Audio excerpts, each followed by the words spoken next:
ನಮಸ್ಕಾರ ವೀಕ್ಷಕರೇ, ಅಘೋರ ತಂತ್ರ ಮಂತ್ರ ವಿದ್ಯಾ ಚಾನಲ್ಗೆ ಎಲ್ಲರಿಗೂ ಸ್ವಾಗತ ಸುಸ್ವಾಗತ.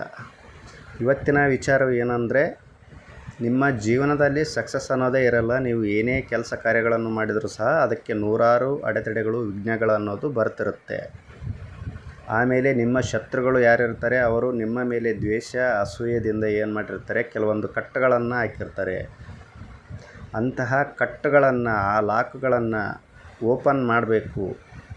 ಆಮೇಲೆ ನಾವು ಮಾಡುವಂತಹ ಕೆಲಸ ಕಾರ್ಯಗಳು ಏನೇ ಇದ್ದರೂ ಸಹ ಅದೆಲ್ಲನೂ ಸಕ್ಸಸ್ ಅನ್ನೋದು ಆಗಬೇಕು. ನಮ್ಮ ಜೀವನದಲ್ಲಿ ಜನಾಕರ್ಷಣೆ, ಧನಾಕರ್ಷಣೆ ಅನ್ನೋದಾಗಬೇಕು. ಕಾರ್ಯಸಿದ್ಧಿ ಅನ್ನೋದು ನಮ್ಮಲ್ಲಿ ಬರಬೇಕು. ಅಂದರೆ ನಾವು ಏನು ಮಾಡಬೇಕು, ಯಾವ ತಂತ್ರವನ್ನು ಬಳಕೆ ಮಾಡೋದರಿಂದ ನಮಗೆ ನಾವೇ ನಮ್ಮ ಸಮಸ್ಯೆಗಳನ್ನು ಪರಿಹಾರ ಮಾಡಿಕೊಳ್ಳಬಹುದು. ಅಂದರೆ ಈ ಒಂದು ವಿಚಾರದ ಬಗ್ಗೆ ನಾನು ಇಲ್ಲಿ ಸಂಪೂರ್ಣವಾದ ಮಾಹಿತಿಯನ್ನು ಕೊಡ್ತೇನೆ. ಇಲ್ಲಿ ತೋರಿಸ್ತಿರುವಂತಹ ಮಂತ್ರವು ಗಣಪತಿಗೆ ಸಂಬಂಧಪಟ್ಟಂತಹ ಮಂತ್ರ ಇದಾಗಿರುತ್ತೆ.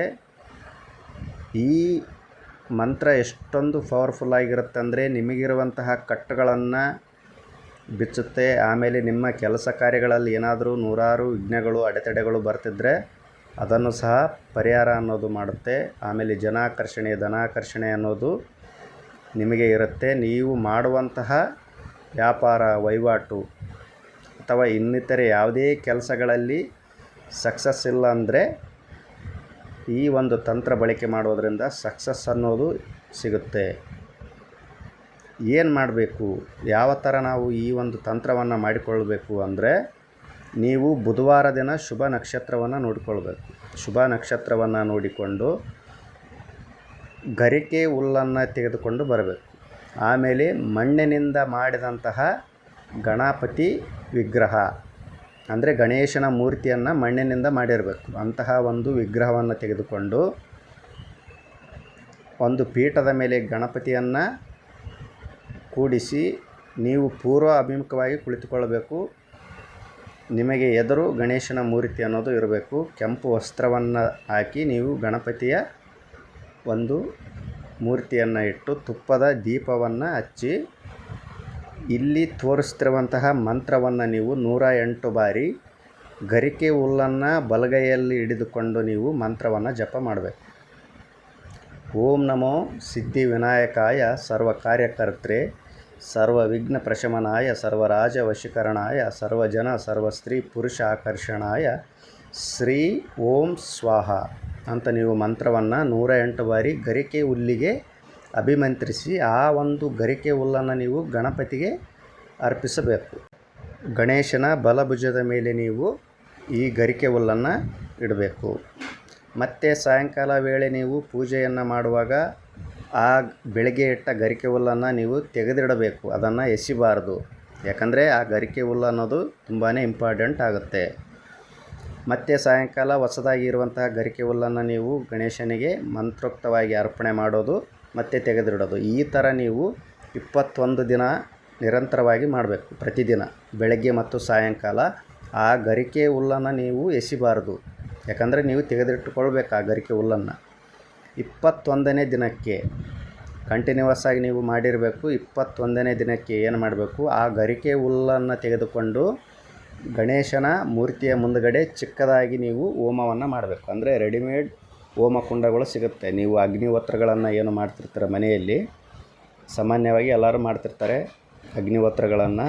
ಆ ಹೋಮ ಕುಂಡದಲ್ಲಿ ನೀವು ಏನು ಮಾಡಬೇಕು, ಗರಿಕೆ ಹುಲ್ಲನ್ನು ಹಾಕಿ ಅದರ ಮೇಲೆ ಕರ್ಪೂರವನ್ನು ಹಾಕಿ ಬೆಂಕಿಯನ್ನು ಸ್ಪರ್ಶ ಮಾಡಬೇಕು. ಅದೇ ಗರಿಕೆ ಹುಲ್ಲನ್ನು ನೀವು 21 ದಿನ ಏನು ತೆಗೆದಿಟ್ಟಿರ್ತೀರ ಆ ಗರಿಕೆ ಹುಲ್ಲನ್ನು, ಅದೇ ಗರಿಕೆ ಹುಲ್ಲಿನಿಂದ ನೀವು ಹೋಮವನ್ನು ಮಾಡಬೇಕು. ಬೇರೆ ಕಟ್ಟಿಗೆಗಳನ್ನು ಅಲ್ಲಿ ಯೂಸ್ ಮಾಡಬಾರ್ದು. ಮತ್ತು ತುಪ್ಪವನ್ನು ಸಹ ನೀವು ಯೂಸ್ ಅನ್ನೋದು ಮಾಡಬಾರ್ದು. ಗರಿಕೆ ಹುಲ್ಲನ್ನು ತೆಗೆದುಕೊಳ್ಳೋದು, ಈ ಒಂದು ಮೂಲ ಮಂತ್ರವನ್ನು ಅಭಿಮಂತ್ರಿಸೋದು, ಆ ಒಂದು ಅಗ್ನಿಗೆ ನೀವು ಆಹುತಿಯನ್ನು ಕೊಡೋದು. ಈ ಥರ ನೀವು 108 ಬಾರಿ ಮಾಡಬೇಕು. ಆ ಬಂದಂತಹ ಭಸ್ಮವನ್ನು ನೀವು ಏನು ಮಾಡಬೇಕು, ತೆಗೆದುಕೊಂಡು ಗಣೇಶನ ಮೂರ್ತಿಯ ಮೇಲೆ ಇದೇ ಮಂತ್ರದಿಂದ ನೀವು ಅಭಿಷೇಕವನ್ನು ಮಾಡಬೇಕು. ಗಣೇಶನ ಮೂರ್ತಿಯ ಮೇಲೆ ಅಭಿಷೇಕವನ್ನು ಮಾಡಿ ಆ ಬಂದಂಥ ಭಸ್ಮವನ್ನು, ಅಭಿಷೇಕ ಮಾಡಿದ ಮೇಲೆ ಬಂದಂಥ ಭಸ್ಮವನ್ನೆಲ್ಲವನ್ನು ತೆಗೆದುಕೊಂಡು ಒಂದು ಡಬ್ಬಿಯಲ್ಲಿ ನೀವು ತುಂಬಿಕೊಂಡು ಇಟ್ಕೊಳ್ಬೇಕು. ಯಾಕಂದರೆ ಅದು ತುಂಬಾ ಇಂಪಾರ್ಟೆಂಟ್ ಆಗಿರುವಂತಹ ಭಸ್ಮ ಆಗಿರುತ್ತೆ. ನೀವು ಸ್ನಾನವನ್ನು ಮಾಡಬೇಕಾದ್ರೆ ಆ ಒಂದು ಭಸ್ಮವನ್ನು 2 ಬೆರಳಿಗೆ ಬಂದಷ್ಟು ತೆಗೆದುಕೊಂಡು ನೀರಿನಲ್ಲಿ ಚೆನ್ನಾಗಿ ಕಲಿಸಿ ತಲೆ ಸ್ನಾನವನ್ನು ಮಾಡೋದರಿಂದ ನಿಮಗೆ ಹಾಕಿರುವಂತಹ ಕಟ್ಟುಗಳನ್ನೋದು ಬಿಚ್ಚುತ್ತೆ. ಆಮೇಲೆ ನಿಮಗೆ ಇರುವಂತಹ ದರಿದ್ರ್ಯ ಅನ್ನೋದು ಪರಿಹಾರ ಅನ್ನೋದು ಆಗುತ್ತೆ. ನೆಗೆಟಿವ್ ಶಕ್ತಿ ಅನ್ನೋದು ರಿಮೂವ್ ಆಗುತ್ತೆ ಆ ಒಂದು ಭಸ್ಮದಿಂದ.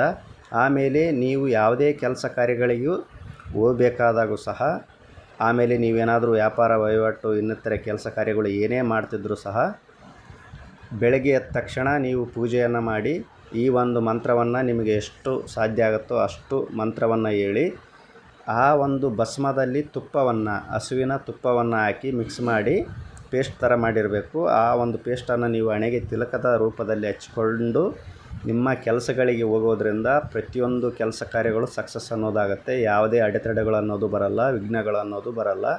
ಆಮೇಲೆ ಧನಾಕರ್ಷಣೆ ಅನ್ನೋದು ವಿಪರೀತವಾಗಿ ಇರುತ್ತೆ. ನೆಗೆಟಿವ್ ಶಕ್ತಿ ಅನ್ನೋದು ನಿಮ್ಮ ಹತ್ತಿರಕ್ಕೆ ಸುಳಿಯಲ್ಲ. ಪಾಸಿಟಿವ್ ಎನರ್ಜಿ ಅನ್ನೋದು ನಿಮ್ಮಲ್ಲಿ ಇರುತ್ತೆ. ಸಪ್ತ ಚಕ್ರಗಳು ಅನ್ನೋದು ಆ್ಯಕ್ಟಿವೇಶನ್ ತುಂಬಾ ಸ್ಟ್ರಾಂಗಾಗಿ ಪರಿಪೂರ್ಣವಾಗಿ ಆಗಿರ್ತವೆ. ಯಾವುದೇ ವಿಘ್ನಗಳು ಅನ್ನೋದು ನಿಮಗೆ ಬರಲ್ಲ. ಯಾಕೆಂದರೆ ತುಂಬಾ ಪವರ್ಫುಲ್ ಆಗಿರುವಂತಹ ಒಂದು ಗಣೇಶನ ತಂತ್ರ ವಿಧಾನ ಇದಾಗಿರುತ್ತೆ. ಯಾರು ಜೀವನದಲ್ಲಿ ಸ್ಟಕ್ ಆಗಿದ್ದೀರಾ, ಯಾವುದೇ ಕೆಲಸ ಕಾರ್ಯವನ್ನು ಮಾಡಿದರೂ ಸಹ ಅದರಲ್ಲಿ ಸಕ್ಸಸ್ ಅನ್ನೋದೇ ಸಿಗುತ್ತಿಲ್ಲ ನಮಗೆ ಅಂದಾಗ ಈ ಒಂದು ಗಣೇಶನ ತಂತ್ರವನ್ನು ಮಾಡೋದರಿಂದ ಜೀವನದಲ್ಲಿ ನೀವು ಯಶಸ್ಸು ಅನ್ನೋದು ಕಾಣ್ತೀರಾ. ಮತ್ತು ಹಿಂದಕ್ಕೆ ತಿರುಗಿ ನೋಡುವಂತಹ ಅವಶ್ಯಕತೆ ಅನ್ನೋದೇ ಇರಲ್ಲ. ಯಾಕಂದರೆ ಜೀವನದಲ್ಲಿ ಯಶಸ್ಸು ಅನ್ನೋದು ವಿಪರೀತವಾಗಿ ಇರುತ್ತೆ. ಪಾಸಿಟಿವ್ ಶಕ್ತಿ ಅನ್ನೋದು ನಿಮ್ಮಲ್ಲಿ ತುಂಬಾ ಪವರ್ಫುಲ್ಲಾಗಿ ಇರುತ್ತೆ. ನೀವು ಮಾಡುವಂತಹ ಯಾವುದೇ ಕೆಲಸ ಇರಲಿ ಅದು ಸಕ್ಸಸ್ ಅನ್ನೋದಾಗುತ್ತೆ. ನೀವು ಯಾವುದಾದ್ರೂ ಗೋರ್ಮೆಂಟ್ ಜಾಬ್ಗಾಗಿ ನೀವು ಪ್ರಯತ್ನವನ್ನು ಪಡ್ತಿದ್ದೀರಾ, ಈ ಒಂದು ತಂತ್ರಕ್ರಿಯೆಯನ್ನು ಮಾಡಿಕೊಂಡು ನೀವು ಪ್ರಯತ್ನವನ್ನು ಪಟ್ಟರೆ ನಿಮಗೆ 100ಕ್ಕೆ 100% ಗೋರ್ಮೆಂಟ್ ಜಾಬ್ ಅನ್ನೋದು ಆಗುತ್ತೆ.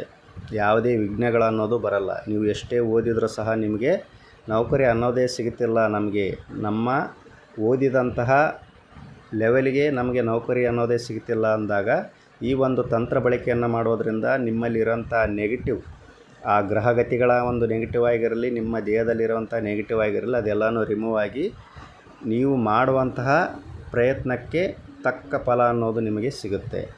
ಯಾವುದೇ ಆಗಿರಲಿ, ಪರೀಕ್ಷೆಯ ಒಂದು ಕ್ಷೇತ್ರ ಅಷ್ಟೇ ಅಲ್ಲ, ನೀವು ರಾಜಕೀಯ ಕ್ಷೇತ್ರದಲ್ಲಿ ಬೆಳವಣಿಗೆ ಆಗಬೇಕಂದ್ರೂ ಸಹ ಈ ಒಂದು ತಂತ್ರವಿಧಾನವನ್ನು ಮಾಡಿ, ಅಥವಾ ನಾವು ಚಿಕ್ಕ ಪುಟ್ಟ ವ್ಯಾಪಾರ ವಹಿವಾಟುಗಳನ್ನು ಮಾಡ್ತಿದ್ದೀವಿ ಅಂದರೂ ಸಹ ಈ ಒಂದು ತಂತ್ರವನ್ನು ಬಳಕೆ ಮಾಡಿ, ಅಥವಾ ನಾವು ಮನೆಯಲ್ಲೇ ಇದ್ದುಕೊಂಡು ಬಿಸ್ನೆಸ್ಸನ್ನು ಮಾಡ್ತಿದ್ದೇವೆ, ಯಾರೇ ಆಗಿರಲಿ, ಸ್ತ್ರೀ ಆಗಿರಲಿ, ಪುರುಷ ಆಗಿರಲಿ, ಈ ಒಂದು ತಂತ್ರವನ್ನು ಮಾಡೋದರಿಂದ ಅದರಲ್ಲಿ ಸಕ್ಸಸ್ ಅನ್ನೋದು ನೀವು ಕಾಣ್ತೀರಾ. ಇಂತಹ ರಹಸ್ಯ ವಿಚಾರಗಳನ್ನು, ತಂತ್ರಗಳನ್ನು, ದೇವತಾ ಸಾಧನಗಳನ್ನು, ಮಂತ್ರಗಳನ್ನು ನೀವು ತಿಳಿದುಕೊಳ್ಳಬೇಕಂದ್ರೆ ನಮ್ಮ ಚಾನಲನ್ನು ನೀವು ಸಬ್ಸ್ಕ್ರೈಬ್ ಮಾಡಿ, ಲೈಕ್ ಮಾಡಿ ಹಾಗೂ ಶೇರ್ ಮಾಡಿ. ಎಲ್ಲರಿಗೂ ಒಳ್ಳೆಯದಾಗಲಿ. ಧನ್ಯವಾದಗಳು. ಜೈ ಕಾಲಭೈರವಾಯ ನಮಃ.